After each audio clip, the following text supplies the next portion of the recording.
Okay.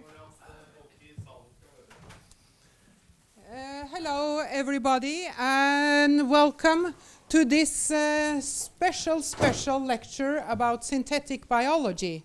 And as you have heard now, this lecture is actually filmed and the sound of it is taped, so be aware of that. My name is Sissel Rogne. I'm the Director General of the Norwegian Biotechnology Advisory Board, and we give advice to the Norwegian government related to all kind of application of biotechnology. And the reason for why we come to Trondheim is that this is the city for engineering. And biotechnology is, to me, biological engineering. And who would we like to invite to present to you new way of thinking, except for Professor Drew Endy?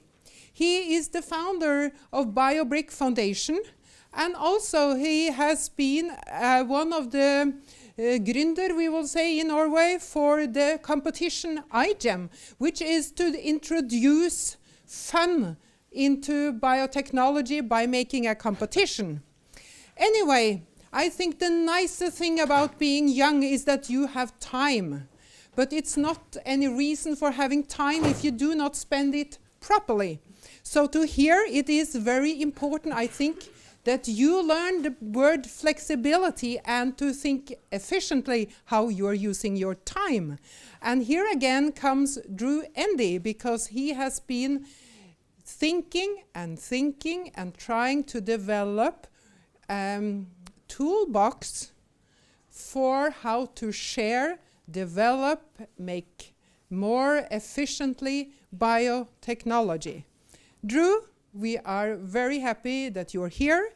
We're looking forward to hear what you are going to do the next following years. Drew Endy.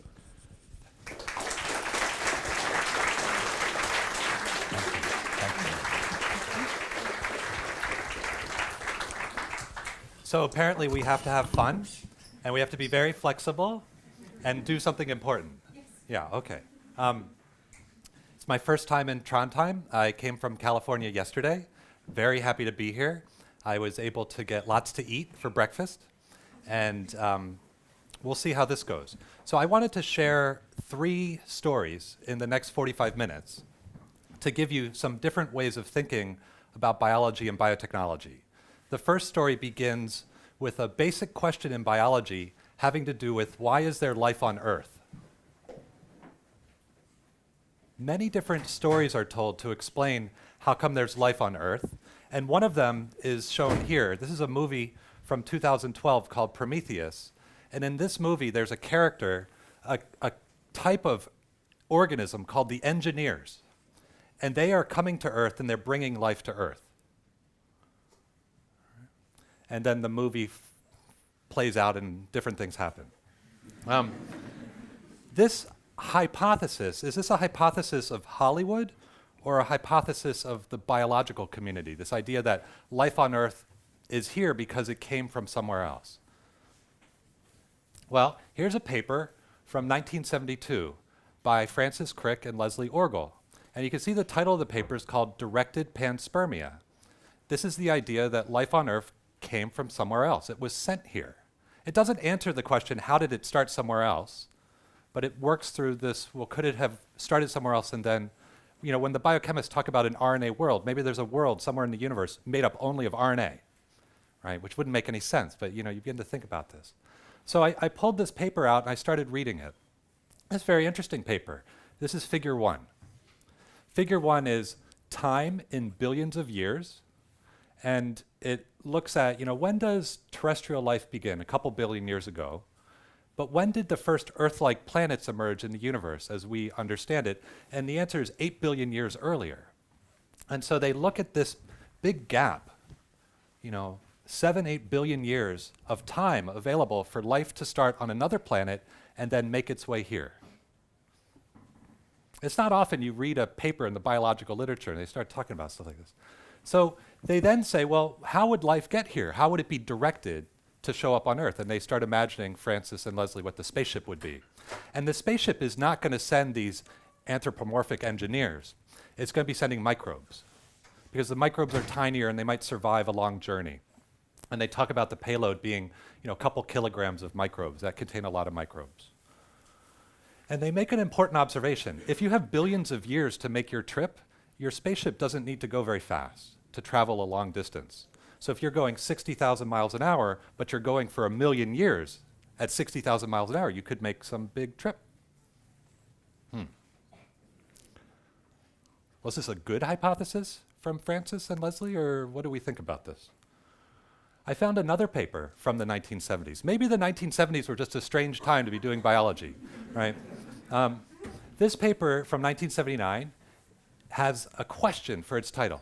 Is bacteriophage Phi-X174 DNA a message from ET? Wow. And then the New York Times had a story about this in the public press. Scientists examine tiny viruses for messages from outer space.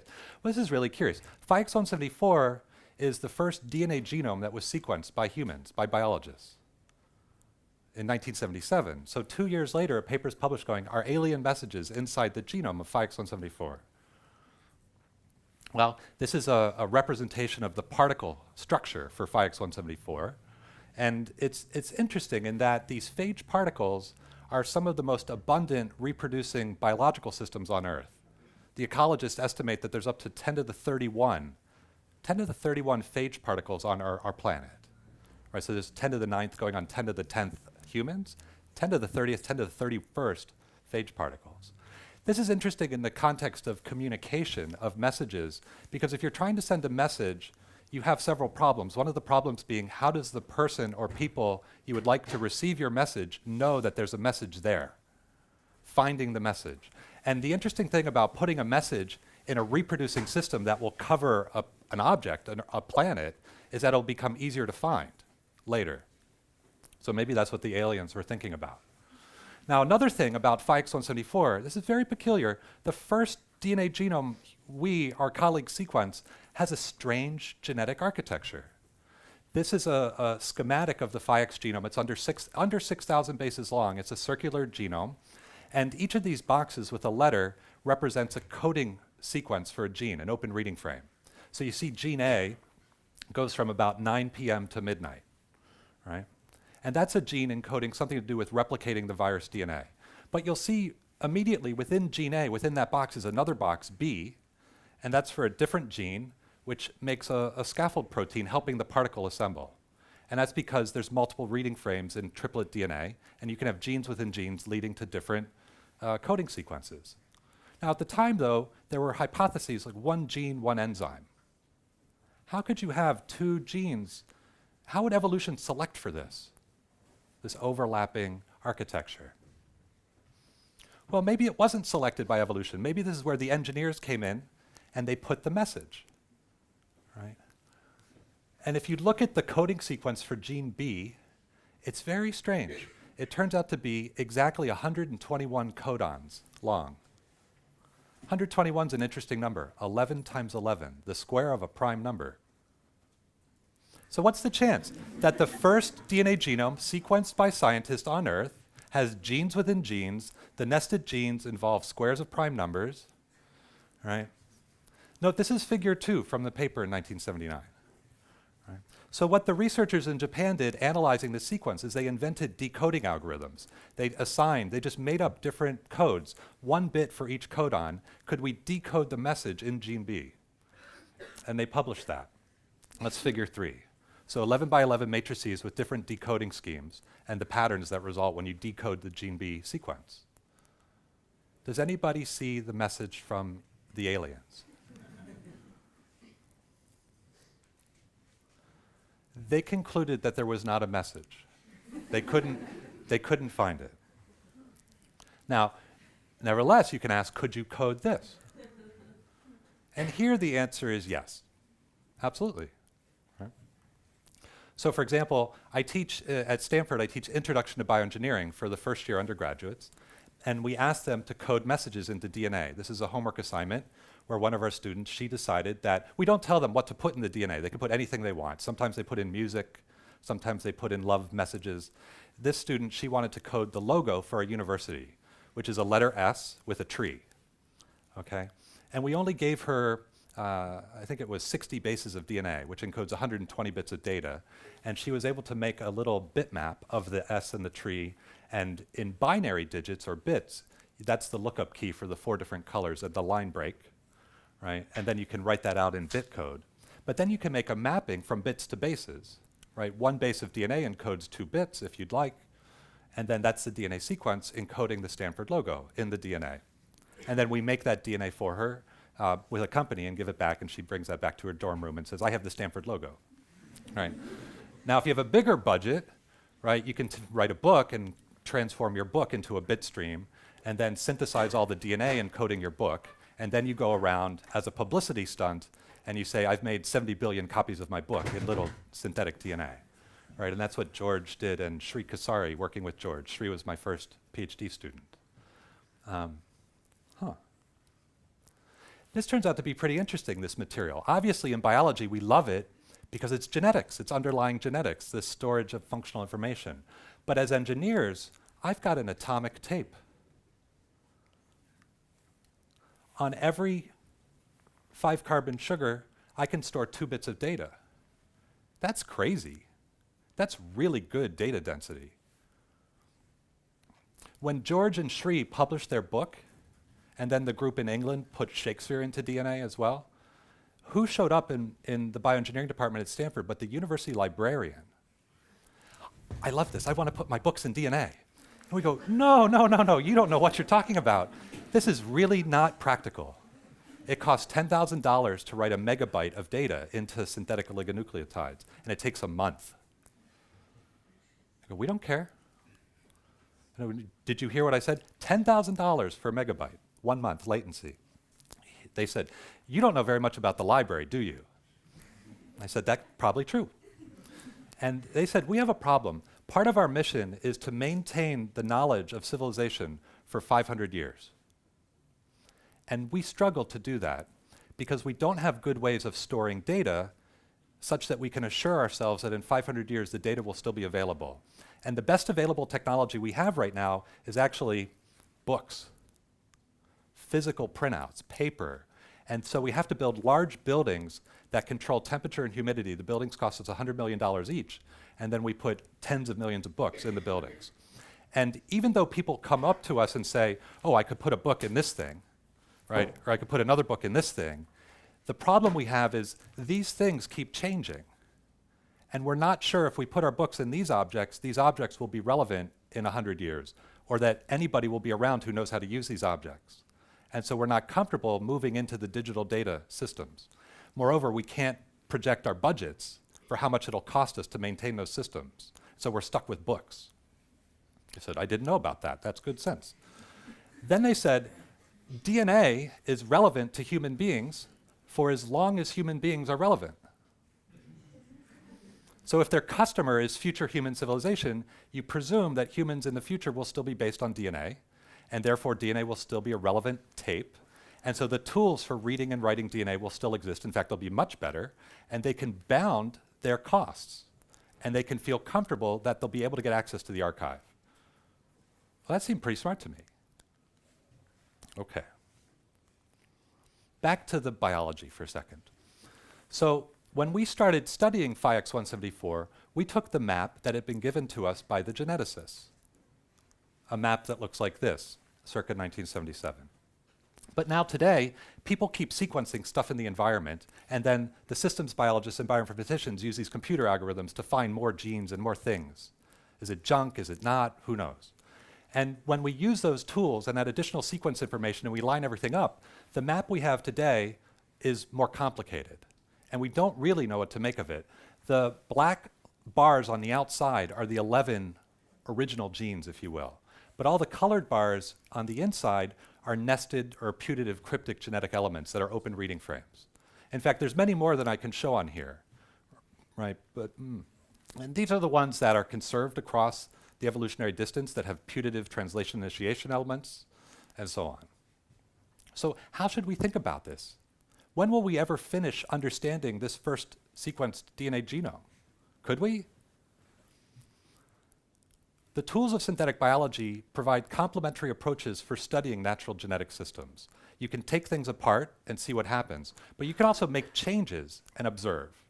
And so what we've been doing in this case is we've been redesigning the genomes. For example, we made a variant of Phi-X174 we call CleanX 174, where we've erased, by making point mutations, about 100 of the cryptic elements, all the ones that have grayed out. Right?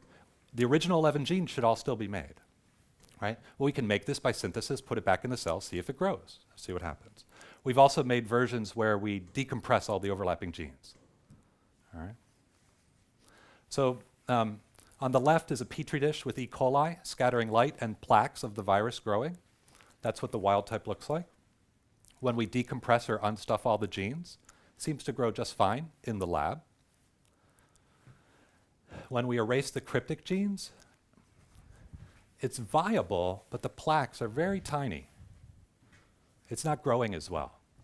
We don't know why, because we made 100 changes at once. It could be that we've disrupted the synthesis of a protein that nobody's observed before. It could be that we've done something more systemic that's interrupting replication of the DNA, packaging of the DNA into the particle. We don't know. But now what we can do is we can take that CleanX and we can start evolving it, right? Or applying other tools to see how it changes back. Does it change back to the wild type? Does it evolve to someplace different? And begin to figure out what we didn't know. So one of the neat things about synthetic biology, never mind being an engineer, but if you're a genuine scientist trying to understand how natural living systems work, the tools of construction provide a powerful complementary approach to discovery. You can learn by taking things apart. You can learn by putting things back together. One of the reasons this is exciting is because our capacity to do such experiments is increasing. Much like sequencing of DNA has been increasing in capacity over time, so has synthesis of DNA. The left plot in blue shows electronics changing over time, features per chip on silicon electrical computing systems, improving by a factor of 2 every 18 months. So that's a logarithmic y-axis. It's so-called Moore's law, right? Doubling in computing power every 18 months. The red curve in the middle on the left is sequencing capacity per unit time. How many base pairs of DNA can you read out? So if you think about the first bacterial genome being sequenced around 1995 and the draft of the human genome coming in 2001, that's not because the geneticists got 1 million or 1 billion times smarter during the Clinton administration. It's because the tools of sequencing DNA got much more powerful during that period of time and continue to get much more powerful. In yellow is the capacity to synthesize oligonucleotides, short fragments of DNA from scratch. It's lagging sequencing, and in fact, it pretty much has to, because we need to use sequencing to test what we synthesize, and we don't really know what to synthesize until we sequence stuff in the first place. Right, so, but note that both sequencing and synthesis in red and yellow are improving exponentially over time. That means our capacity to read and write DNA is improving such over time. In other words, I would argue, we are the aliens. By this I mean, we can write any DNA that we can imagine. We can send it where we would like. And that begs the question, what do we want? Never mind, how do we get better at writing? Right? There's a whole technical issue of we get really, really good at making stuff, but we don't get very good at composing. We have a printer, but we don't have a language or a grammar. Okay, let me give you a second part, second short story. I've never been to this location. I don't even know where it is, but it looks really nice. And if you happen to know where it is, please let me know, and then I'll go take a real photo. But I like this for a couple different reasons. Looking at this natural setting, what material would you choose if you wanted to build a computer? What would you choose to work with? As engineers, right, when we make stuff, we have to make choices about our materials.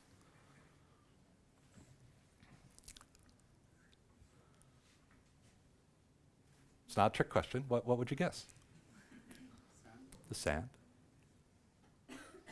Because we work with silica, we make computers out of sand. Now what's interesting about working with sand is if I took my boy, who's 18 months old, and I gave him a little bucket and a little shovel, and I put him on the beach, and he started moving the sand around, I wouldn't expect him to make a computer, right? And that's because the material in its natural state is not well suited for precision engineering and making computers. We have to take the natural material and rework it a lot to make it more engineerable. And there's a plain lesson there. We, when we make things as engineers, oftentimes change the materials we work with to make it easier to make stuff.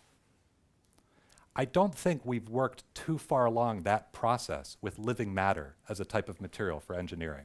We're just beginning to engage on that challenge systematically. What else could you make a computer from?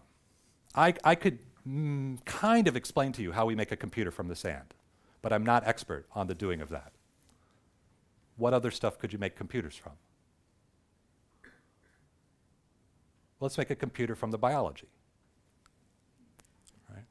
Let's make a computer, in fact, from the bacteriophage that are replicating on the microbes in the ocean. How would we do that? In thinking about this, two things to note. Just like with the sand, we might expect to have to change the material quite a lot to make something new.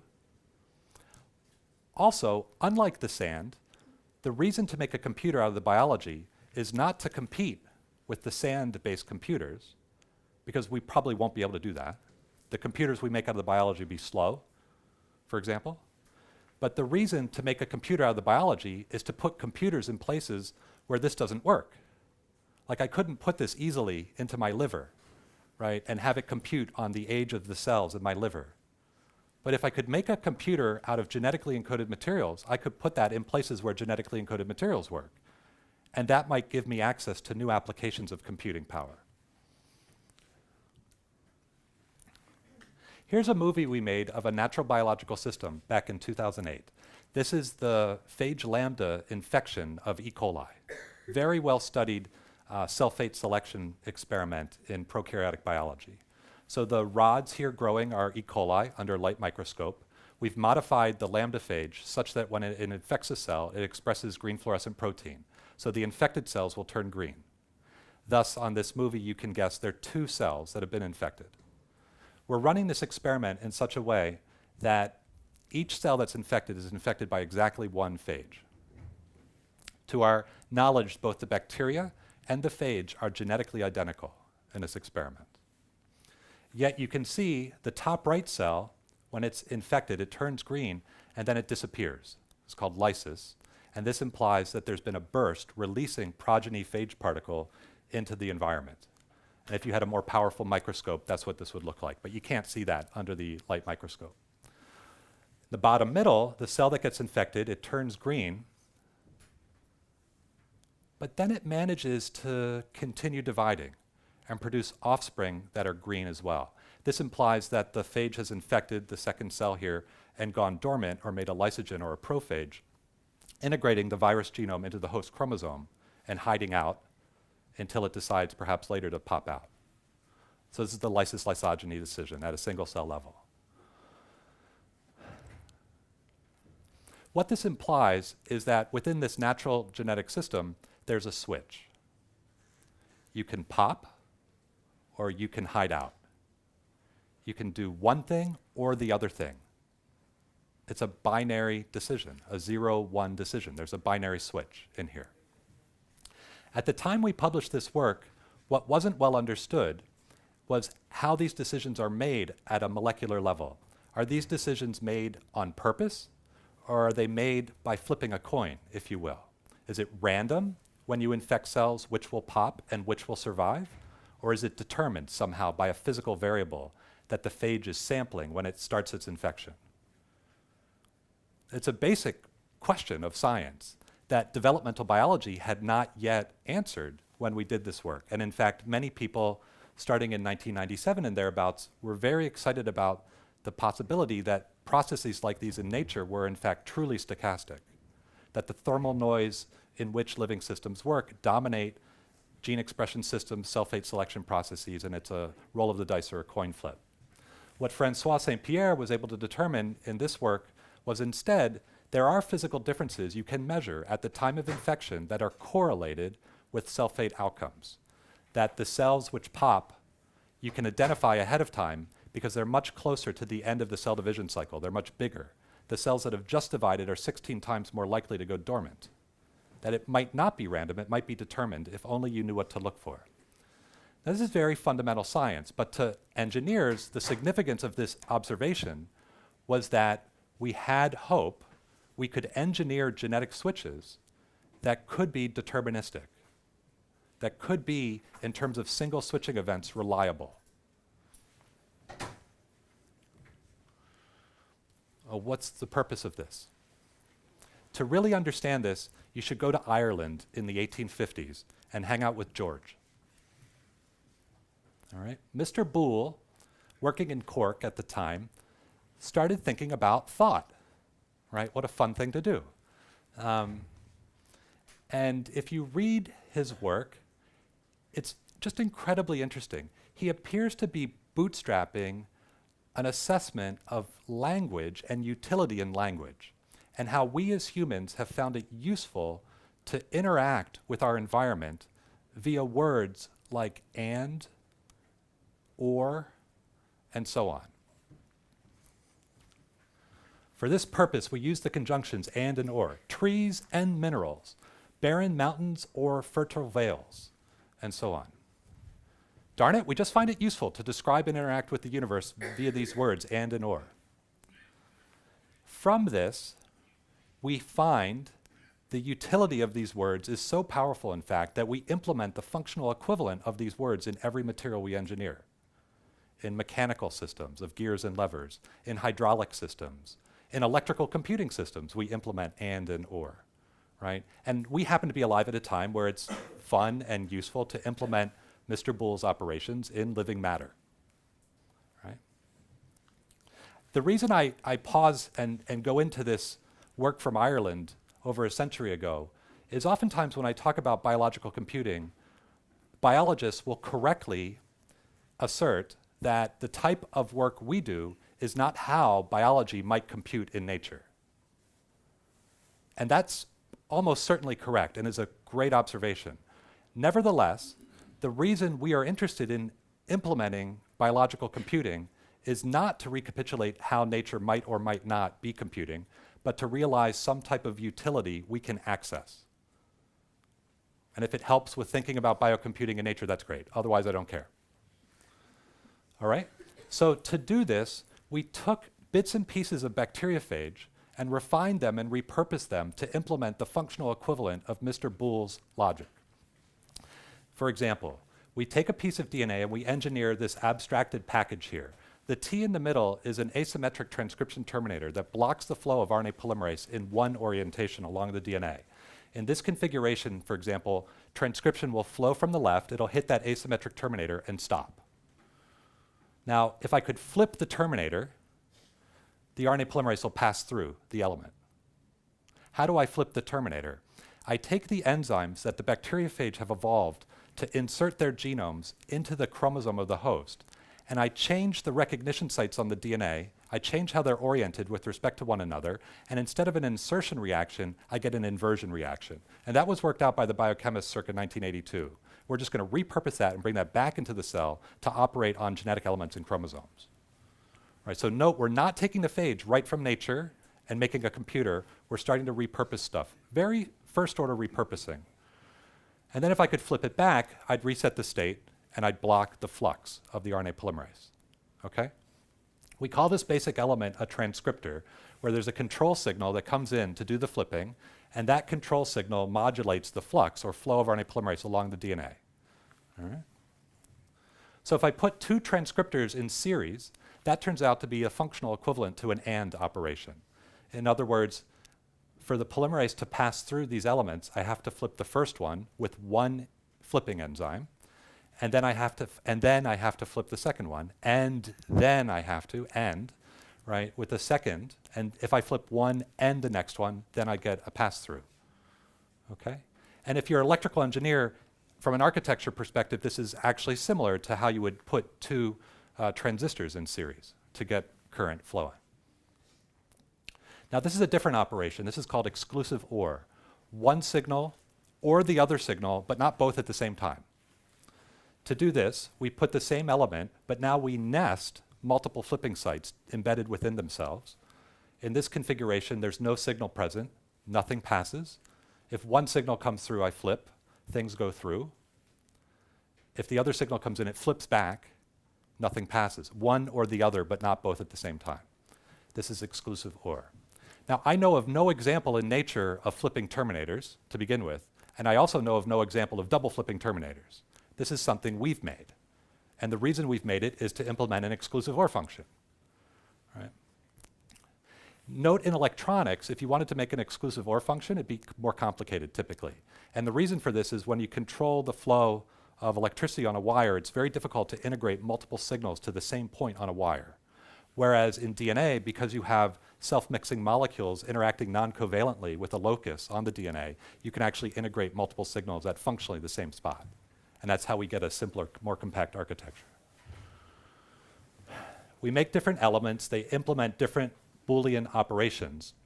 We predict how they'll behave with different control signals 1 and 2, where red means there's pass-through and blue means not.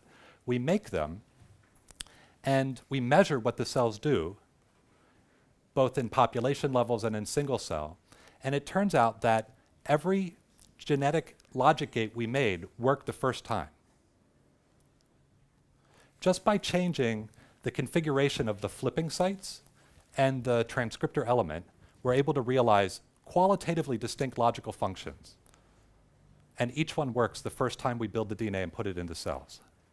Now, hidden behind those statements are about 1,000 attempts in the previous 4 years to get really, really good at controlling the dynamics and levels of expression of the enzymes that flip DNA, and then package up those flippers into abstract elements that we could take off the shelf and reuse.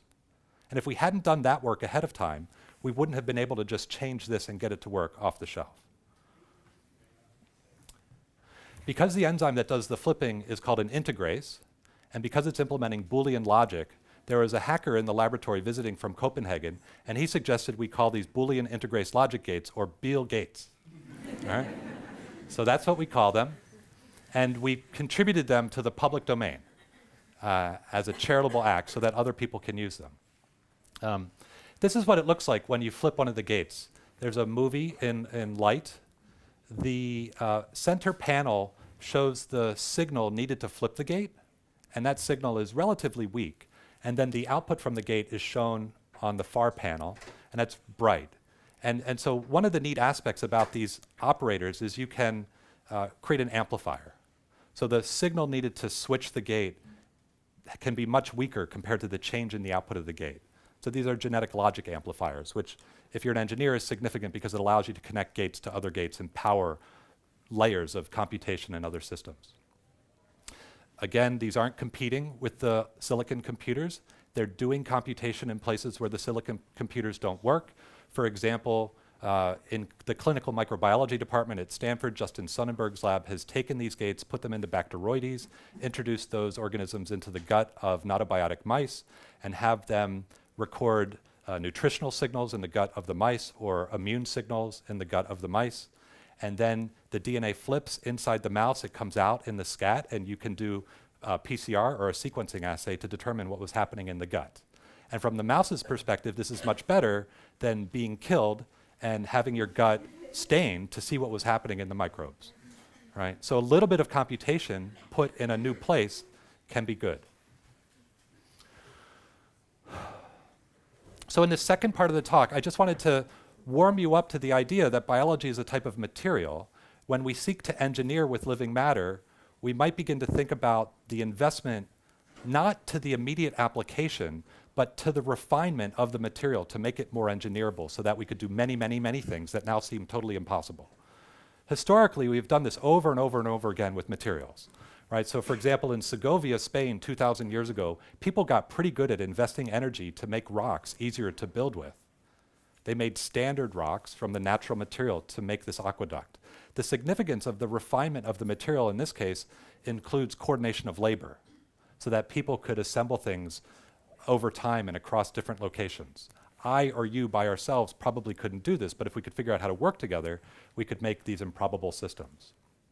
It turns out we can begin to seriously consider pursuing the refinement, abstraction, and standardization of living matter. And I think one of the challenges for engineering and politicians both is to figure out how we're going to pay for the development of operating systems and languages that allow us to do scalable programming of life.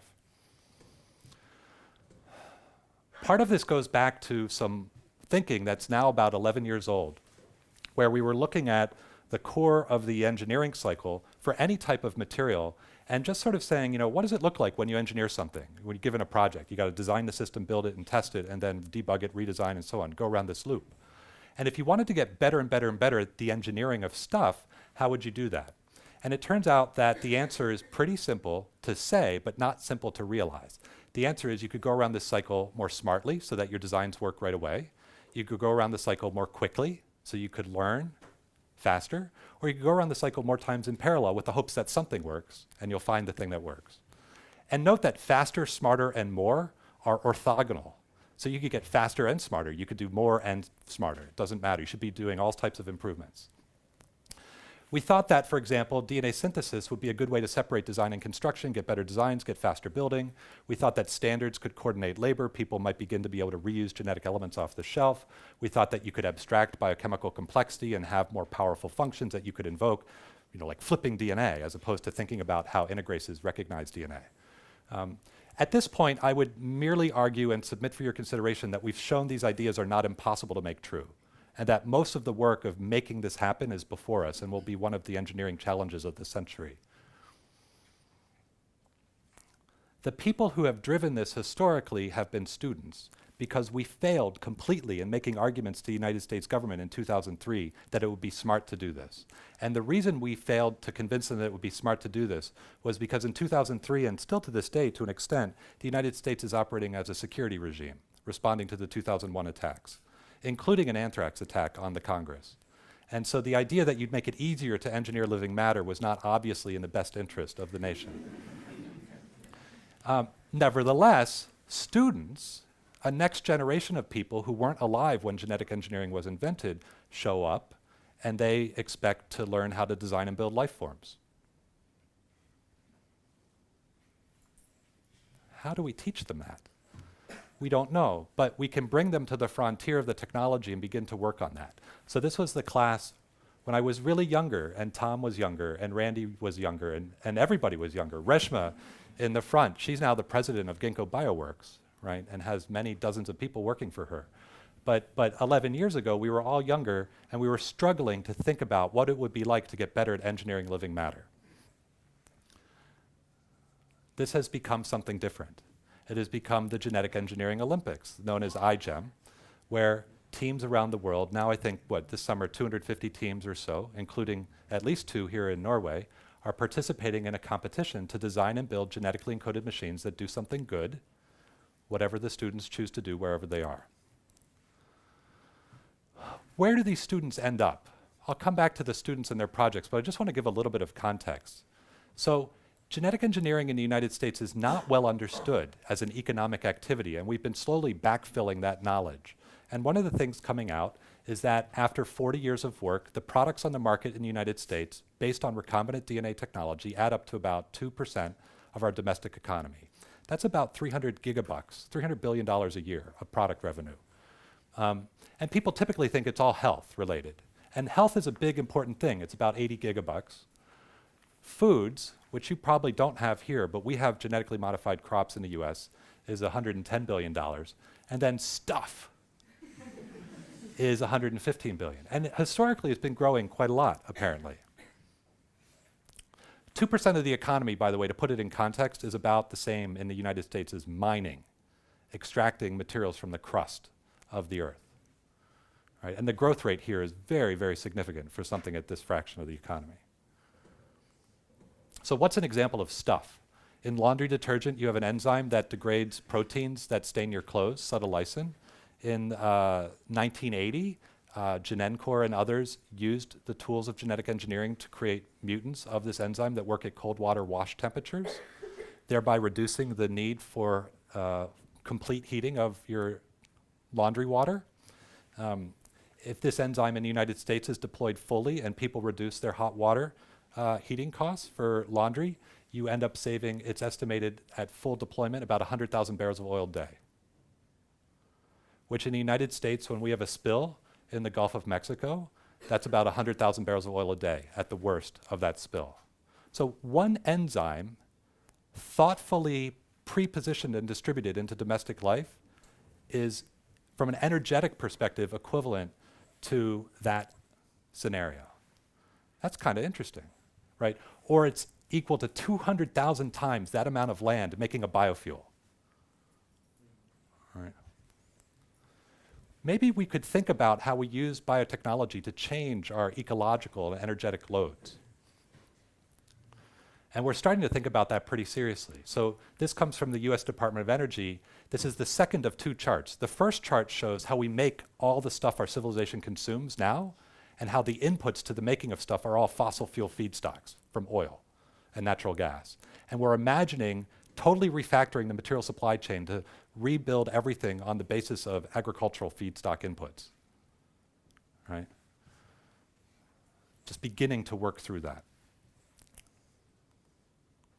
As soon as you start working through this, you run into a whole host of issues. For example, do we have enough land to grow that material in the first place? So a new friend for me is John Hoekstra, the chief scientist at the World Wildlife Foundation, and he shared these charts showing land use for our civilization. Where do we grow food? How much land does cities take? 2%. What's desert? How about stuff that looks like this? Going to be hard to grow biology on that peak, probably, except for the snow crabs, huh? Parks, nice parks. We've got about 24% of the land, he says, that's not now under significant human cultivation, that's capable of growing plants. What do you want to do with it?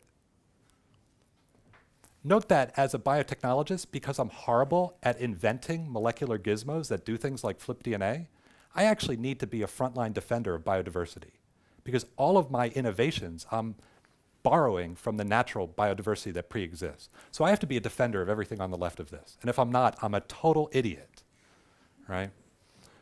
Yet at the same time, I need to be able to collect photons and carbon dioxide and make more stuff, right? What I see happening right now with the early tools of synthetic biology is very simplistic industrialization of a second generation of biotechnology. These are engineered yeast, for example, that are making farnesene or biodiesel, right? A company like Amyris in Emeryville.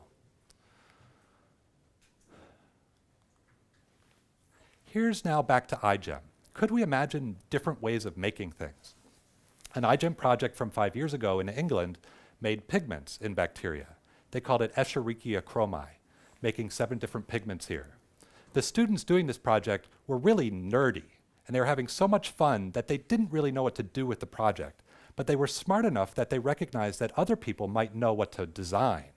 And so they started partnering with artists and designers at the Royal College of Art to say, if you had living pigments, what would you make? What would your product be? What's your application of living pigments? Well, the designers at the Royal College of Art thought the application would be medical diagnostics. You could have a probiotic yogurt that would have genetically encoded sensors reacting to the disease state of your gut. If you're healthy, what comes out will be a normal brown color. But if you have a marker of a certain disease, what comes out will be a different color, indicating the specialist you might wish to go see. Right?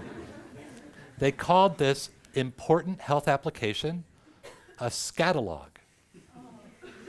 And you'll see that the designers put a number next to this, the year at which it would be released, 2049. Well, why 2049? Is that when we would have the technology working? No, that's real 5 years ago. 2049 is when we would be ready as a public, as citizens, as a society, to have this type of living doctor, right? Now, I don't know if that's true or not, but that's what the designers anticipated when they did the mock-up of their project. Note that most people in the world can't afford access to physical instrumentation to see what's happening inside your gut. And the idea that we're going to use biology to diagnose biology is probably a really good idea from a health perspective. How about stuff like this? You know there's microbes living on us?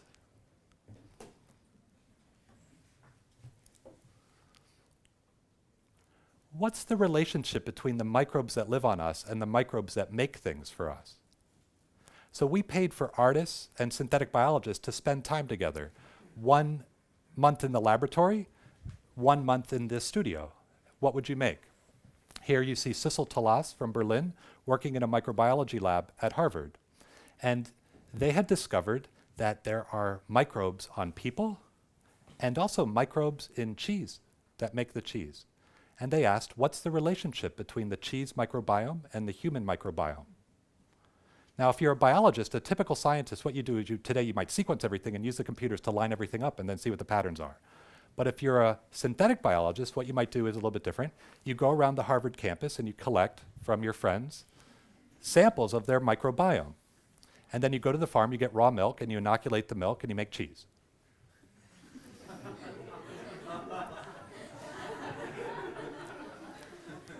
Daisy's armpit cheese has a robust citrus floral bouquet. It's quite stunning and beautiful.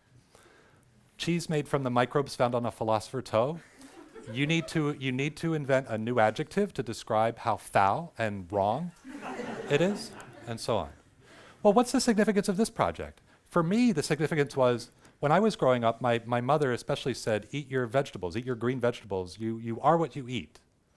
This project implies we eat what we are. Right, that the artificial boundary between us and the natural living world is in part a synthetic construction of our society, and we might reimagine that.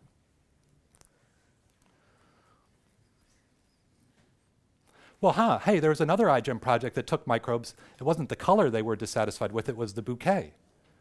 So maybe instead of having a fecal bouquet, you could have a banana bouquet or a wintergreen bouquet. Why is that relevant? Think about what's implied in this advertisement. We have a centralized manufacturing facility that takes plant and petrochemicals, blends them up, puts them in a physical object, a bottle, ships that all around the world as a physical object with the transportation costs associated with that, also has lots of duty-free catalogs, right, with Brad of the big marketing budget say, Chanel, right? And then people take this and slather it on them. We smell nice, right? Maybe instead I could have a website called iFumes. And I could go to this website, I could download for 99 cents DNA sequences encoding the biosynthetic pathways of different odorants, and then I could synthesize the DNA where I am and transform my epidermal ecosystems to have living programmable perfumes. From a material supply chain, very different, probably much more efficient and more powerful. You know, like, what do you call it?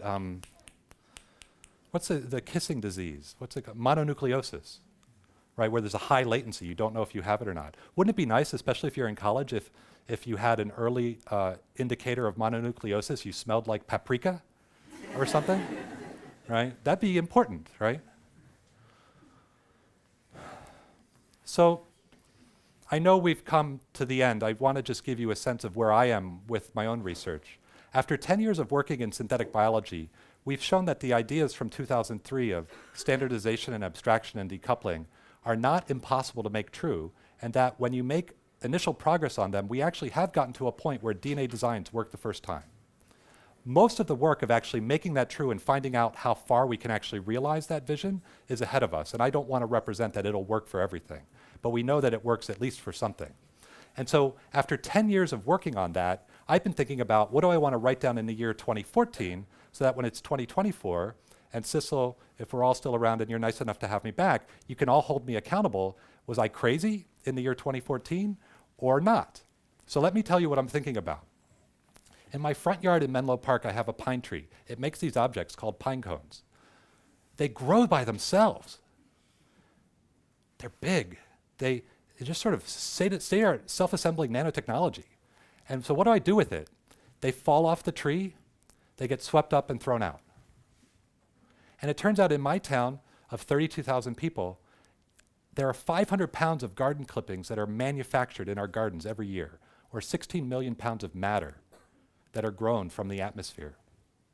What do we do with this? Except for a little bit of composting, nothing. As an engineer trying to figure out how to make our civilization work, this is criminal. What could I do with 16 million pounds of matter compilers a year? Well, if you think about the world's chip supply for electrical computers. It's about 1 billion chips a year at about a gram a chip. That's 1 billion grams of engineered silicon a year. That's only 12.5%, 1/8 of the manufacturing capacity of Menlo Park. If I could figure out how to, in other words, if I could figure out how to reprogram the gardens of Menlo Park, starting with my pine tree, to grow instead of pine cones computer chips, I could manufacture the world's chip supply. I wouldn't need to heat up silicon, right? The trees would grow it. Now, pretty quickly you can find the problems in this. And if I came back in 2024, I guarantee you there's no chance I'd have reprogrammed my pine tree. Just take me too long. I need to do something like what we did with stone. You know, when we looked at that Segovia aqueduct, that was natural stone regularized. But we also make artificial stone or concrete by grinding up the stone and then reforming it. So I need to do something like grind up this stuff and reform it. And it turns out that I can do the grinding, no problem. I can make sawdust. We know how to do that. But how do I reform it? And I think the answer is shown here, the wood fungus. So I've been taking field trips going around to our mushroom farms, looking at what they do with the wood fungus. This mushroom farm is in, they say they're in San Francisco. That's where they have their shop. But their farm is in Monterey in the strawberry fields near the Pacific Ocean. So I went there and I took a field trip. And this is what it looks like. The input to the farm is big piles of sawdust. That's the autoclave, where they sterilize bags of sawdust. They mix in some crushed oyster shells and a little bit of rice husk. And then they have a conveyor belt where they're adding a liquid inoculum of different wood fungus. And they rack that at environmental conditions. And what begins to happen very quickly, because there's a lot of surface area here, is the wood fungus begins to grow its mycelium, going from cellulose to chitin. And over a 72-hour period, it make a spongy block of this. They rack that, and they begin to allow the fruiting bodies to come out, right? So here's a racking system, and if you come in, look, you can see the fruiting bodies. If you have a different fungus, you get a different type of growth, right? Here's another one. And they harvest it, and this is what it looks like. And they bring this to market as organic mushrooms. Right? Now, they get the sawdust for free because we have lots of free sawdust in California. I bet you have a lot of sawdust here. But they sell the mushrooms for $5 or $25 a pound, depending on the type of the mushroom. Huh. The reason I went there was because of an artist, it turns out, Phil Ross. And this is his website, philross.org. And he has been working with the mushrooms to grow other things as a way of thinking about what could you make with biology.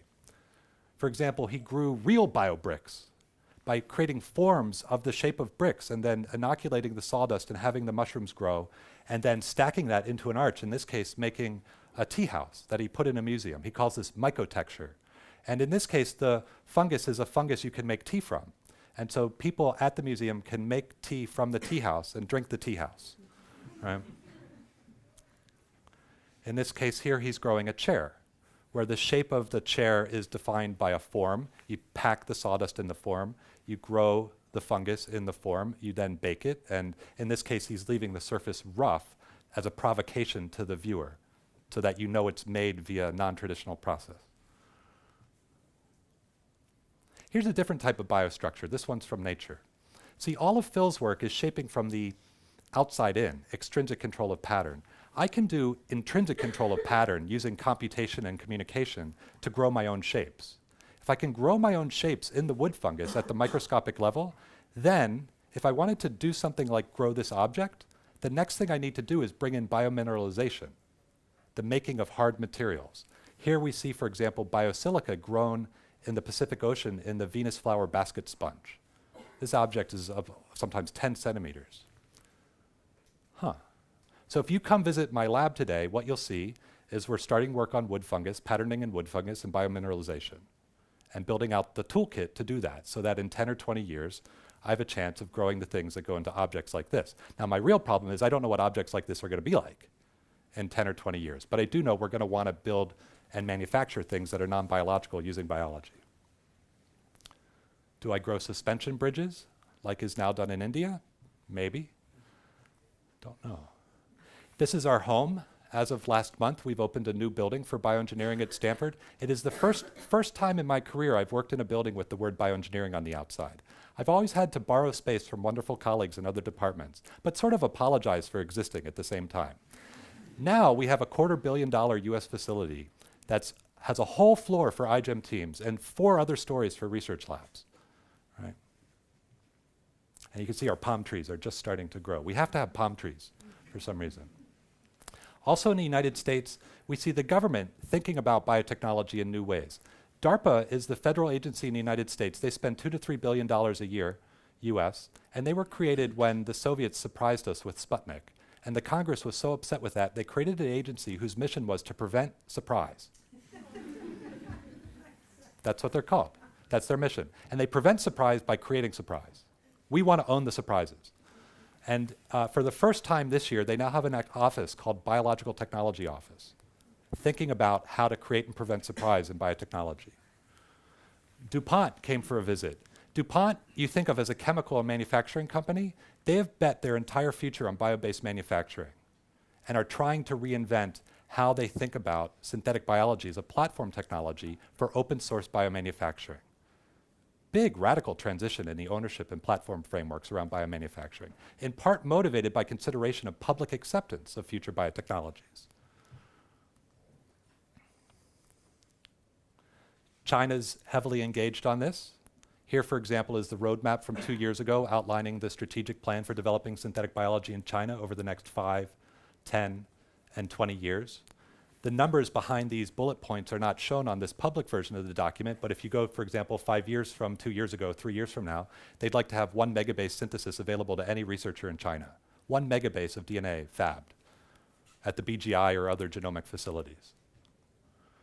Back in the United States, a couple months ago, we got the Engineering, Biology, Research and Development Act of 2014 in the House of Representatives being drafted, beginning for the first time to say, hey, you know, because this is not just about biosecurity, it is about biosafety and biosecurity, but even more importantly, it's about jobs and the economy. Maybe we should get a clue about how to invest in that publicly to have it be a balance between public and private platforms and partnerships.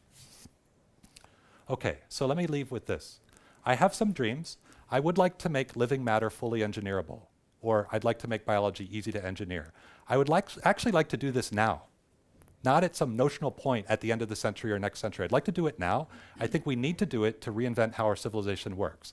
Not to change who we are, but change our relationship with nature, to make the things we make without crashing all of biodiversity. Oh, by the way, a byproduct of doing this, because we won't be very good at it for a long time, is we're going to learn a lot of natural science. Thanks very much.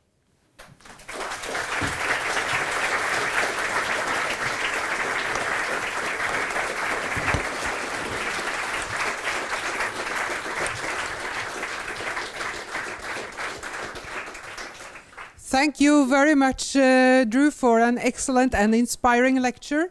And since you are also very concerned about language, I simply think we should rename the university to be Department for Dreams and Sudden Events, or something like that. Unexpected Dreams and surprises. Dreams and surprises.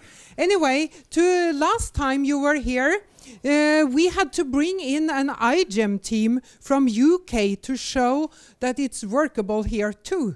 And today it's very nice for me to introduce to you Professor Øyvind Almås, because he has managed to be heading some good iGEM teams. The floor is yours, and now you will head the next session of this lecture.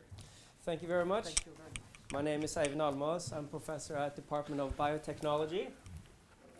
And for the last 4 years, NTNU has had an iGEM team, and the students have worked hard. They have participated in this fantastic competition, and they've learned quite a lot of biology. Today, we have representatives from the 2 existing Norwegian teams. We're growing from both the one at NTNU and one at University of Oslo. In the next few minutes, we will see first a presentation by the Norwegian team at NTNU, what their project is, who are there, and then followed by a presentation from University of Oslo. After these presentations, we will have an open question and answer session between the teams and Drew Endy, and we're also open for questions from the audience. Jake?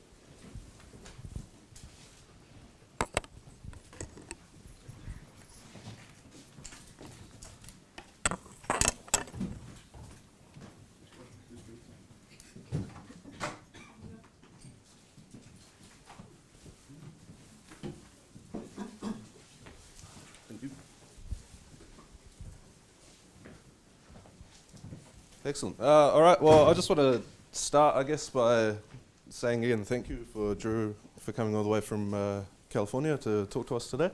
It was a fantastic presentation, and I guess it's going to be quite hard for me to follow up from that one.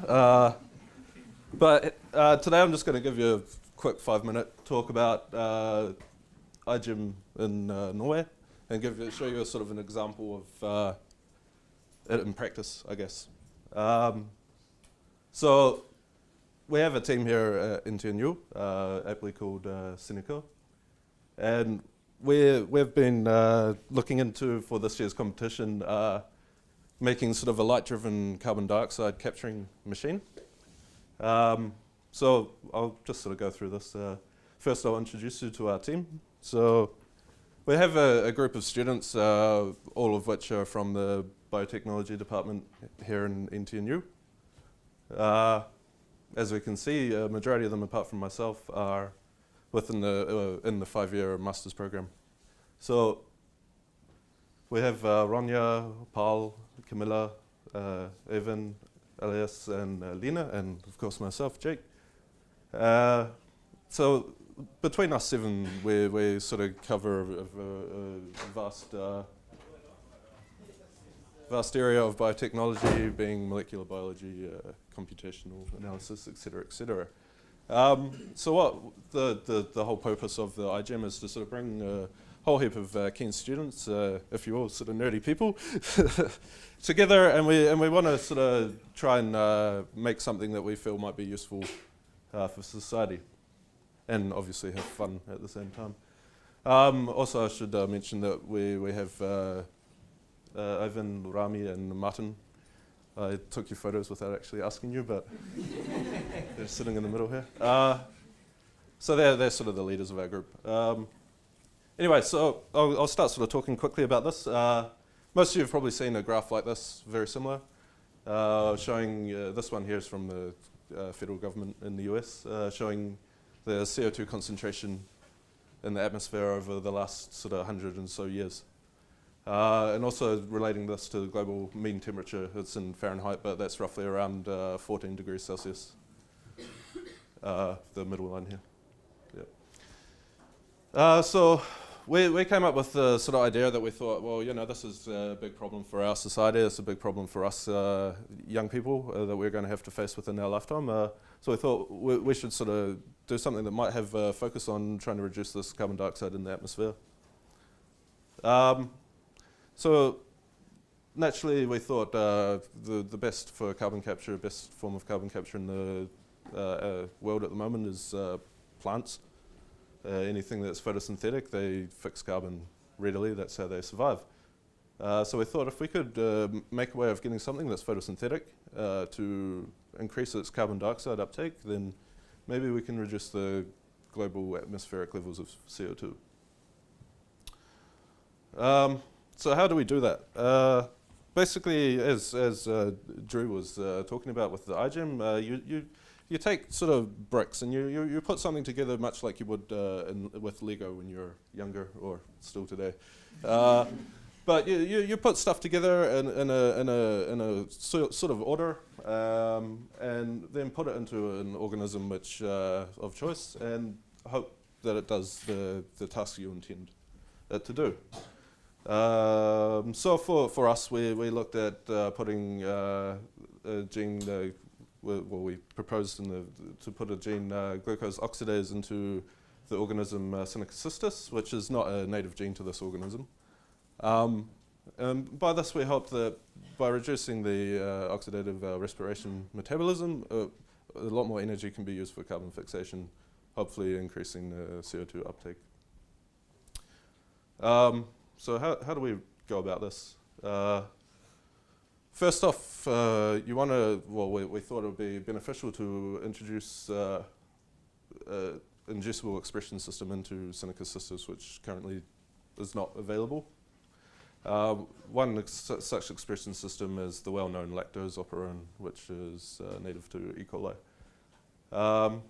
The benefits of actually putting an inducible system into the organism is you can basically turn it off and on.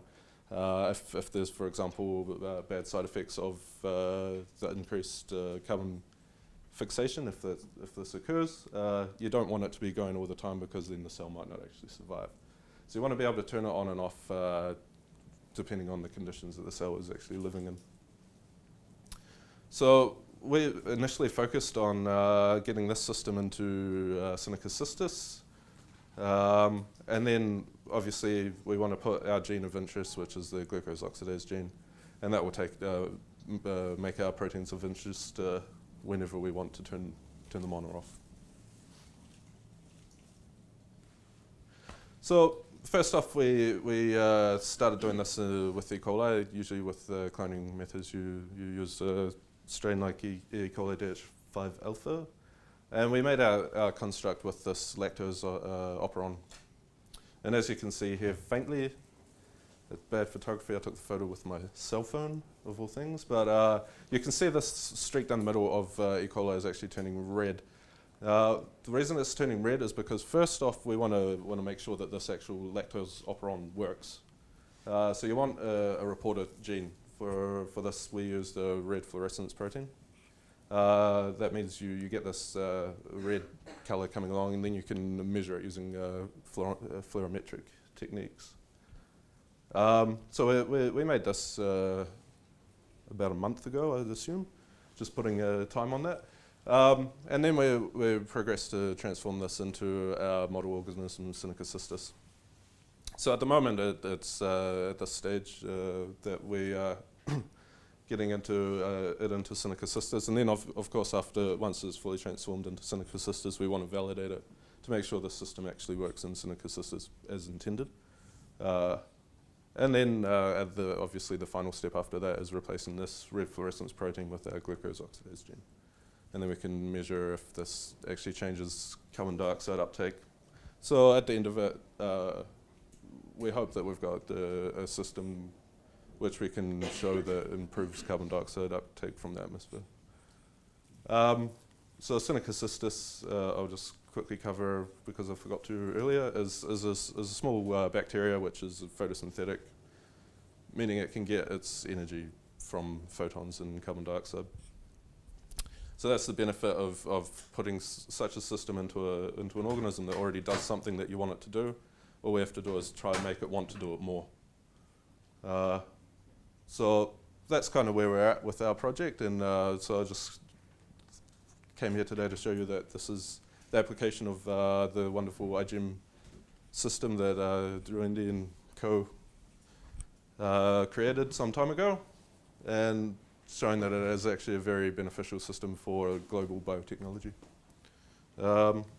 So thanks for listening, of course.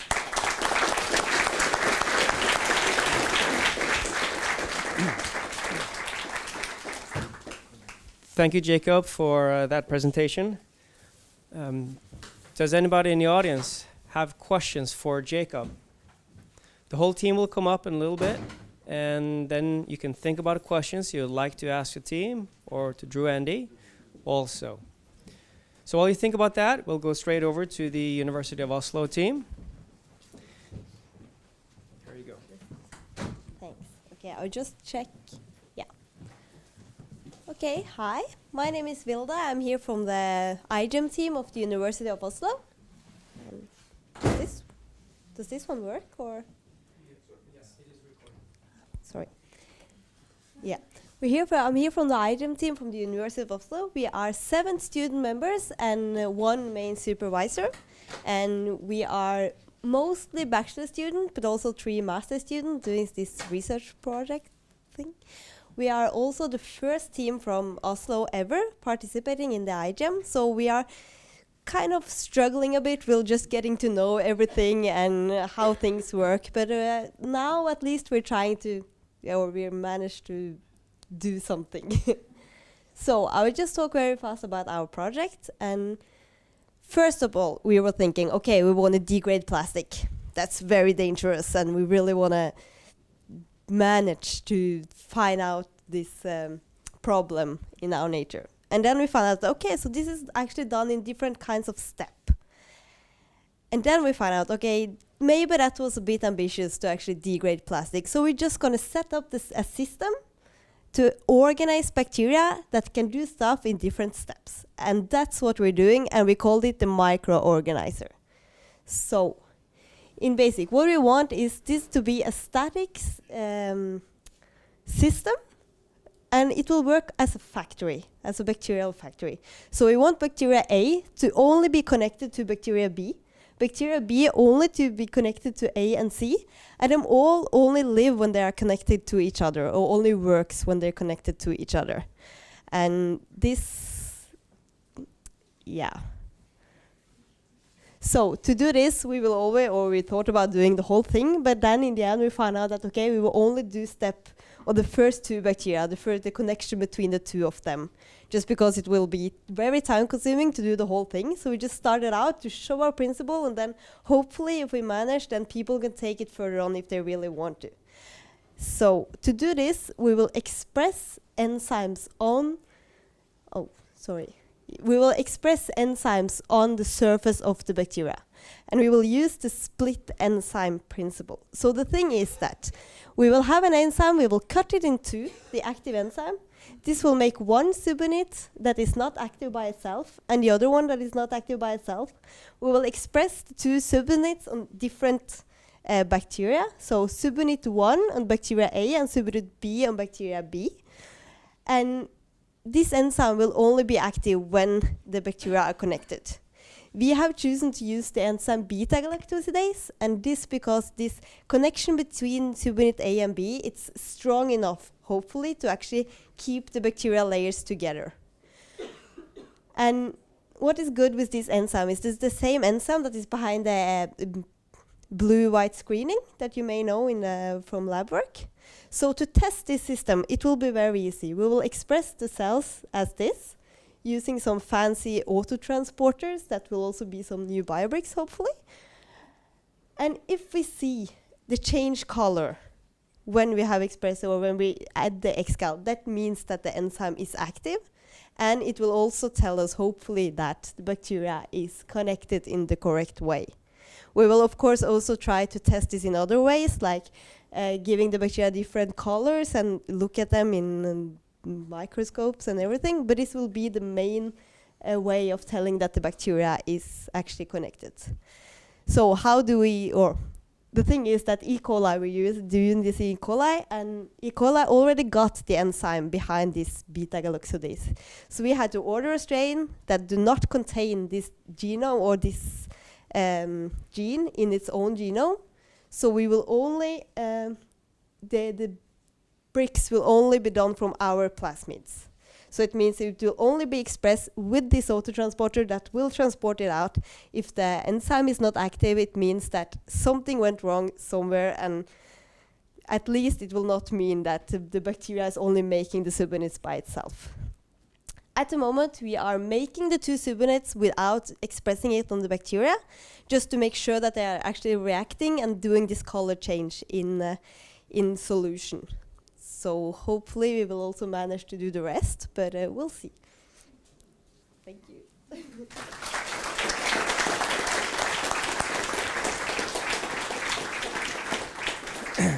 Thank you very much. So as you've seen, that the projects are quite ambitious, and think about what has actually been achieved by the student teams that volunteer their time during the summer and working quite hard.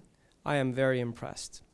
And I know that the teams will have a wonderful time going to the Grand Jamboree, where you will have the chance to meet with other teams who have also worked through the summer, had very different approaches, but also learned quite a lot of biology. So that's something to look forward to. So right now, I'd like to ask both teams to come up, and we can have a little question and answer session with our esteemed speaker, Drew Endy.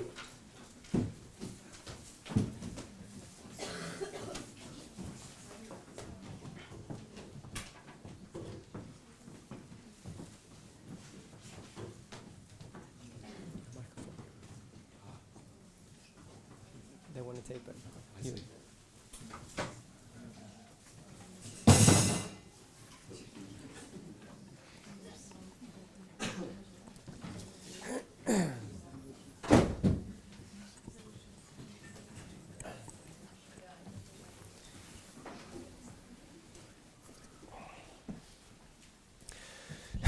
So first, I would like to ask Drew Endy, now that we have the chance to have you among us, and we've seen such an thought-inspiring and quite provoking presentation, the visions for the future. What type of challenge would you give to these young students and this room filled with eager students? I think the biggest challenge is to imagine a realistic, heroic narrative for the future. When you think about the stories that we tell about the future of biotechnology, the stories that we encounter are oftentimes dystopian or just not so good. And what I love about both of your projects is, and what I love about iGEM most of all, is that it's constructive and it's hopeful and it's optimistic and realistic. And that's very different from the public conversations about biotechnology oftentimes. In the United States, for example, the popular movies for biotechnology are things like Blade Runner or Gattaca or Contagion, you know, where Gwyneth Paltrow doesn't do so well. That's a problem. I think it's a very big problem because humans, we have a tendency to pursue the things that we can imagine because we can. And if we can't figure out how to imagine and talk about a realistic, positive future for biotechnology, or a realistic, positive future for humanity that might involve biotechnology and doesn't just try and hide it all the time, then I think we're in trouble because something will fill that space regardless. Vacuums, whether they're physical vacuums or psychological vacuums or political vacuums, they tend to get filled. So it's a good question you ask, and it's, you know, in a lot of ways easy to overlook because it's so easy to get caught up in how am I getting my DNA into the cells and getting the cells to do what I want them to do and what should I be doing in the first place. But thinking about how to imagine and talk about what we wish for is I think the deeper challenge. You know, how do you take what you're working on and bring it to the government? How do you bring it to your families? How do you imagine what you wish for? Things in Norway seem pretty nice to me, right? So I bet most people here don't want too many things to change. Yet at the same time, you're showing these trajectories of carbon dioxide and temperatures, and you have something to do with that here too. And if you don't want things to change, you're going to have to change something to keep things from changing, right? Very strange. So just learning how to talk about that and finding the right role for biotechnology and all of technology, but biotechnology especially, I think is the biggest deal before us. One of the reasons I'm optimistic today is if you look at nature, photosynthesis on Earth is handling 90 terawatts of energy, 70 on the land and 20 in the oceans. Our civilization's running on 17 going on 20 terawatts of energy, which is a smaller number than 90, which is good. Now, we can't take all of the 90 terawatts because that's powering nature and natural biodiversity, but at least it's not crazy impossible to imagine balancing what we're doing with nature. But just beginning to figure out how to talk about that is tricky. Very good. Thank you so much. And now I'll give the word to the iGEM teams. Do you have any questions you'd like to ask of Drew Endy? I can start with you. Okay, so I'm naturally interested in synthetic biology, and one of the recent events that happened that interests me the most is the production of synthetic nucleotides like XNA. Mm-hmm. I was wondering how you think that those kinds of synthetic nucleotides will affect biotech and synthetic biology in the future, or the near future. Right, so natural DNA is typically made up of 4 bases, abbreviated A, T, C, and G. Synthetic chemists have done amazing work to expand the potential bases of DNA, going from 4 bases to 6 bases, which they call X and Y, I think, and sometimes even 8 bases. So from an information coding capacity, it's very interesting. Instead of just having 4 options, you have 6 or 8. Well, that means you could do more, presumably. One of the limitations of the work right now is that you cannot use biology to make the bases directly. You have to use synthetic chemistry outside of biology to make the bases that then get incorporated to cells when you add it. So I think from my perspective, that's going to limit the application of the expanded genetic codes for a while, right? It's not to say that the biosynthesis of the new bases is going to be impossible. In fact, I expect it'll be done, right? But until that happens, you're going to have to provide additives to the cultures in order to get those bases incorporated. Now, if you presume that happens and then begin to ask, what could we do with expanded genetic codes? Well, one high-level answer is we could do more, right? So instead of having 20 amino acids, you could have more amino acids, maybe, right? You could have amino acids that include more elements on the periodic table, right? What if you could grow Teflon with biology? That'd be strange, right? Very tricky to do that now. Another reason that's important is if you expand the genetic code, not only can you do more, you can program biology to do less. And sometimes you need more room in order to contain things. So for example, the natural genetic code has been evolved to evolve. Mutations that happen at random are biased towards being beneficial relative to mutations that would happen in other genetic codes. That's a little bit esoteric, but just to say it differently, when we engineer other types of systems, like SpaceX in the United States just launched one of their rockets, and it came off the pad, it started going off course, and before it could land on the neighboring town, they blew it up. Right, so that's a type of safety system where if this behavior of your system is outside your operating parameters, you destruct it before greater harm causes. Well, one of the public concerns in biotechnology is if you were to ever imagine releasing an organism, what if it started mutating and evolving, and then all of a sudden you had an oil-producing microbe that was photosynthetic, and you have a living oil spill, or something like that, right? Well, the biologists go, no, when you engineer things, they won't grow that well, it'll be outcompeted by the natural things, don't worry. But you know what? The public still worries, because of movies like Jurassic Park, where they have dinosaurs on an island that are all lady dinosaurs, yet still they reproduce somehow, right? Because Jeff Goldblum says, nature finds a way, life finds a way.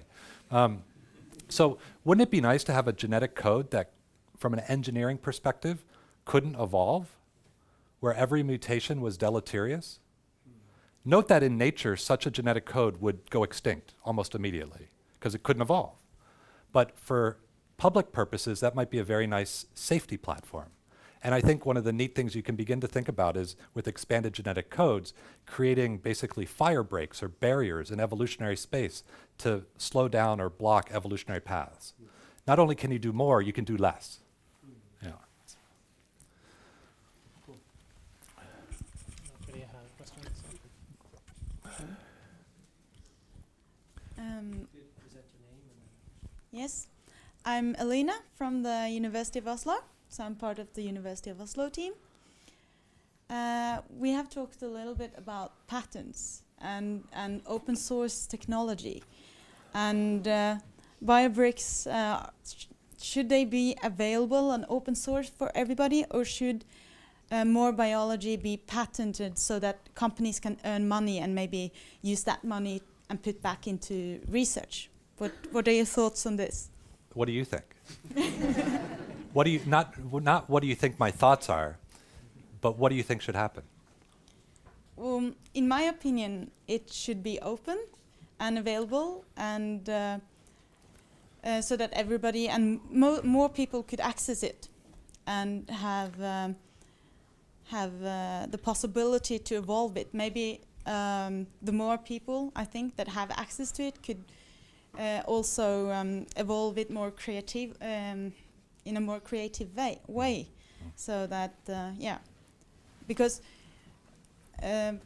maybe part of the iGEM idea is also that we are from different fields of science. Like our team, we have a mathematician, we have material sciences, so fields that are not only from biology could also access it.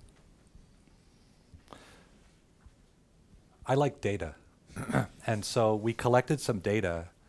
It's mostly from researchers in the United States, both in academia but also in industry, asking them how did property rights, like patents, impact their ability to commercialize and make money with biotechnology.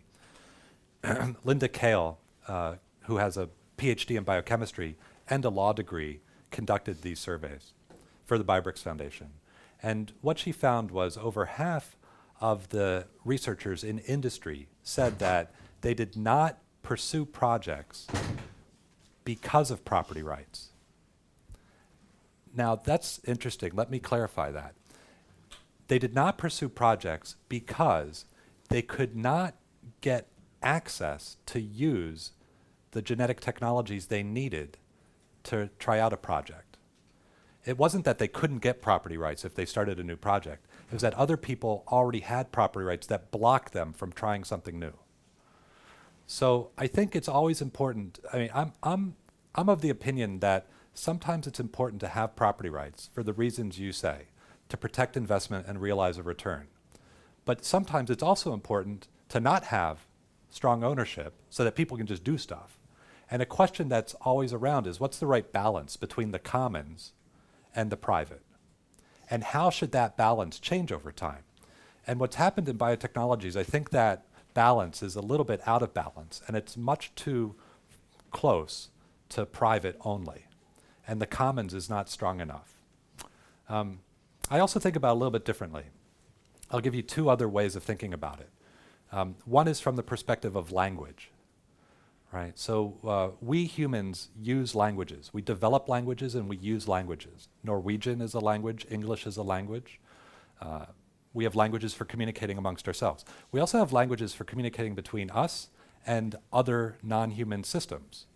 So Java is a language for communicating between human beings and electrical computing systems, or Fortran or C++. And we can look at languages that are successful and exist over time and thrive. And one of the characteristics of successful languages is they are under selection, or they become, in other words, free to use. So Norwegian is free to use, I believe, right? You have to learn the language, but then you don't have to pay a price every time you use a word, right? I think. Yeah. Same with English, right? In computer programming, electrical computer programming, the top 15 languages, you can go look what they are. 12 of the top 15 languages today are free to use. Only 3 are not free to use. Even the ones that started out being proprietary, most of them are free to use. So I have a hypothesis. Languages are under selection to become free to use. I believe we exist at a point in time where we will collectively together build languages, engineer languages for programming living systems. I don't know what they'll be called yet. Maybe the first one I'll call it Goop, right? You make another one here in Oslo, it'll be called Goop 2.0 or whatever, right? The ones that survive over time will become free to use, I bet. And if that's my bet, I'm just going to go to that point in the future in my mind and work backwards and try and figure out how to get there. I'll give you another way of thinking about this to give you a sense of how screwy this can be. So in the United States, one famous political address was Abraham Lincoln during the Civil War giving an address in Gettysburg, and it starts with the language 407 years ago, talking about the starting of the United States. Imagine if he had to get a license to use those words. The word 4 and score and 7 years ago. And not just those words. You see, because the way patents are handled in the United States around genetic material is the claims are not just on the particular sequences of DNA, but also related sequences of DNA that might have up to 80% of the same characters, but 20% of the letters in the words could be different. So not only would Mr. Lincoln as president need to have gotten a license to use the words 4 score and 7 years ago, but also the words 4 spores and 7 beers ago. That's what it's like in biotechnology today. That's just baffling. It really stymies the types of compositions one can explore. And the cost of just figuring out who owns what is killing a lot of projects in industry for commercial benefit. Yeah, I think we need a free-to-use language for programming life, and we're going to have to figure out how to make it and how to pay for it. But note that by doing that, you'll probably end up making a lot more money. Yeah, because everybody's boat will float.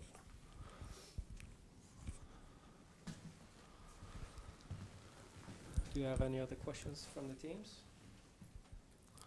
Do you have a question for the University of Oslo team? Sure. So we read about your project and thought that it was very ambitious with bacterial organs, I think you called it. what was the moment when you realized that you couldn't actually fulfill the full plan of your project? That was the moment we spoke to our supervisor. It was immediately. So we knew that, but we thought we should make a narrative, right? So we could like say that in the future this could be applied to. But we knew from the very beginning we would only make an interaction between two bacteria. And hopefully also it was not shown on the illustration, but with the genetic, what can I call it, signal back to the bacteria so they can sense that they are bound. So that's what the enzymes for, to produce some kind of small molecules that can go back into the bacteria. But we are not that far into achieving it yet. But yeah, we knew this very early on. Yeah.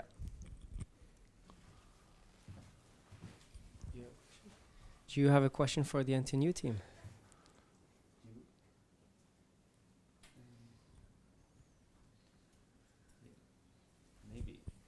We're maybe a bit curious because we're the first team, right? So we feel like we're new to everything.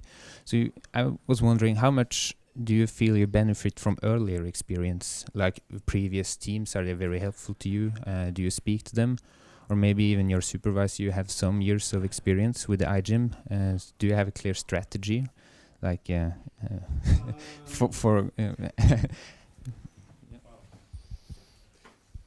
As for contact with previous year's teams, there hasn't really been much. I know a couple of people who've been at them, but not in any official way.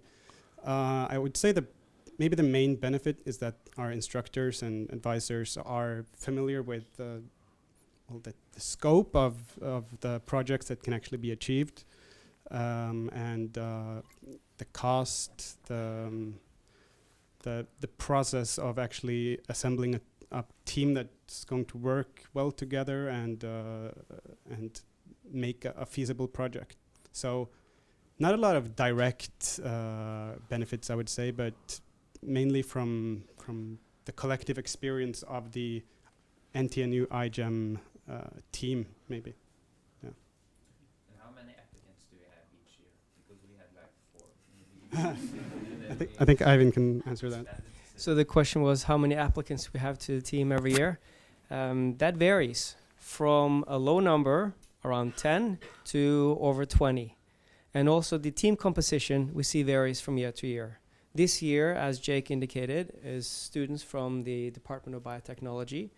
But this is the first year there has only been students from one department. In the previous years, we've had students from a wide variety of programs, the medical school, the physics, maths, computer science, in addition to chemistry and biotechnology. So I think it has to do with the people who are here.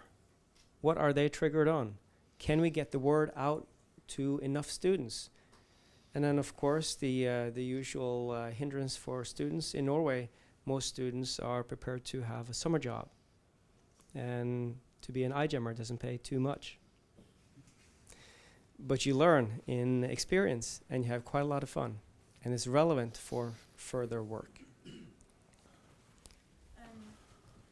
I have a question, and it's actually for you, because I'm wondering, we are 4 students, basically from molecular biology, and one from material sciences, one mathematician, and one from the pharmacy.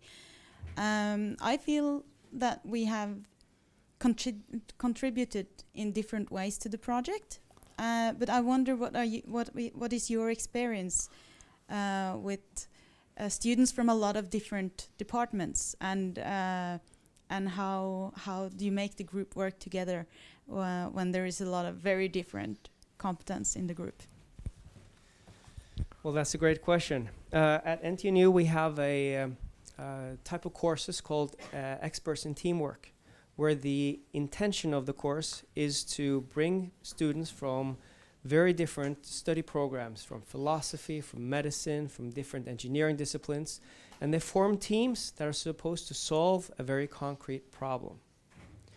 And the focus of the course is on teamwork in addition to solving the problem, but it's a strong focus on teamwork, how to bring the different experiences together, make the students work together. So this year, one of the team members, she has several years of experience with the X-Person team and has been, I think, one of the student mentors to the different groupings during this course. And we've also, in the mentoring team, been teaching this course. So we take some elements from this course packet into our, we should say, group work, how to get us to work together, and we also keep an open eye on how the dynamics are working. But mostly, we try to set up a diverse team, and then we are very focused on having open communication, that everybody should be able to contribute with their experience. And I think now it's time for questions from the audience. You've seen a lot of presentations from the students participating in the iGEM teams. From Drew Endy, we've had a lot of very interesting, and again, I will repeat, thought-provoking statements and insights. Do you have any questions for us?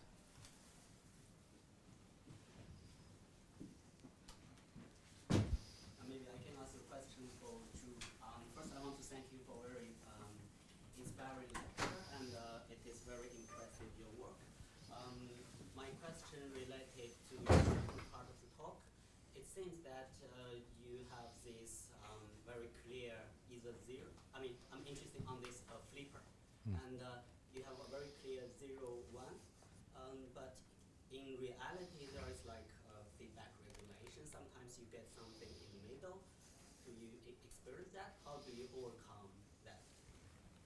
Can you restate the question? The question has to do with implementing genetic computers and the nature of realizing digital or digital-like behavior, 0 or 1 behavior, in a context where biology can be very diverse and noisy. It's a great question. When we first started the project in 2008, we worked on flipping DNA and then flipping DNA back. And we were inspired in part by what electrical engineers would call a set reset latch, or an SR latch. And we just kind of borrowed that language from electrical engineering without thinking about it. Oh, we're making an SR latch, a set reset latch inside a cell. And it took us a long, long time to get that working. And we never re-examined our metaphors until we had to go write up the paper. And the paper got accepted for publication, and it wasn't until I was editing the manuscript in that late stage and double-checking all our use of language that I asked the question again, when an electrical engineer says a set reset latch, what do they mean? And what they mean is 2 cross-wired NOR gates that have feedback bistability. Like, never mind the details of that, but what that means is we actually didn't make that. So I had been thinking in my own mind that I was making an SR latch, but in reality, that's not what we had made. We had made something different, and it was kind of a problem. I was sort of, well, what did I make? And what am I going to write? And re-examining our use of language and what we had actually done turned out to be very valuable for us in the following sense. First, we realized that we had been able to effectively make a bistable system without feedback. There is no formal mathematical bistability in that system. It is an open system. That's really interesting. I know that's a little bit esoteric, but it's really interesting. It means we can realize a 2-state system without formal active feedback control. Well, how does that work? It turns out that double-stranded DNA as a molecule, the orientation of a sequence of DNA within a larger context, as it can be inverted or flipped back, is a perfect digital object. It can be a 0 or a 1. So as it's a single molecule digital register. Truly. Okay? We had gotten really good at making these flippers. Now, what the flippers are, as we reimagined what they were, is we now think of them as analog to digital converters. They take a continually varying signal, the level of transcription along DNA somewhere else. They can go from noisy low level to high level. And at some threshold, they make enough of the integrase to flip the DNA or not. So I take an analog signal on the input, and I have an output that's true digital single molecule register. So we had made A to D switches. It took us a long, long time to make those switches. And the making of the switches had to do with the rates of synthesis and degradation of the enzymes to do the flipping. But once we got that working as the analog to digital converter, we could package that up and repurpose it. So what I like about the work is that it indicates that we know that, let me say it this way, in nature, biology, when it's not under selection to be precise, will be noisy in its dynamic behavior, lots of spontaneous diversity due to the thermal driving noise. But when biology selects for precision behavior, nature realizes precision behavior. Look at the matching of the patterns in my hands, our hands. That's incredible, right? People have looked at, experimentally, for example, noise in the expression level of green fluorescent protein. When they take green fluorescent protein out of the jellyfish and put it into the yeast or the bacteria, they see lots and lots of noise. You should expect to see noise because that protein has never been evolved to be precise in its expression in that yeast or in that bacteria. I've not yet seen anybody, I'm begging some biophysicists to go do the experiment of measuring noise in gene expression of green fluorescent protein inside the jellyfish, where it's been evolved to be a partner with other proteins, probably with very fine tuning over its stoichiometry and expression control dynamics. So what I take from our experiences with flipping DNA is we have, as engineers, selected for very precise operation without complicated feedback schemes, which I expected we would have needed, but we don't need. And so we get these simple architectures that perform reliably. Have you tried this clinic in E. coli or also in other organisms? We operate in E. coli, but Jerome Bonnet, who led the work originally, selected, these enzymes are called recombinases in general, and there's many different types of recombinases. He down-selected to a particular set of them known as serine integrases from a type of bacteriophage family. The significance of the serine integrase family is that, so far as anybody knows, they don't require host-specific cofactors. Okay, so other groups have taken our flippers and moved them into other species like Bacteroides in the gut microbiome, and they work out of the gate. You have to solve other problems when you go to reuse them. So for example, what are the thresholds or levels of control transcription that realize the flipping? What's too little or too much, right? So you have to solve other issues like level matching, but operationally they seem to work first order when you port them around. I don't think many people in systems biology or synthetic biology have thought through the fact that you can realize precision behavior without feedback control, right? And it was just, it surprised us a little bit, and it's not something we highlighted. Yeah. And with that, I'd like to thank our speaker and our IGEM teams for a wonderful presentation and lots of good information and thought for further studies and for the rest of this day. Thank you.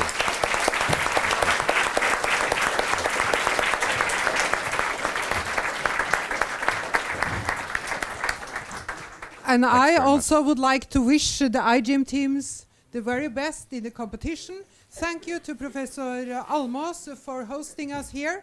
And last but not least, thank you to Drew Endy for inspiring us all. And then I hope to see you in 20 years so we can check out what kind of surprises there has been for us during the last years. Thank you for coming.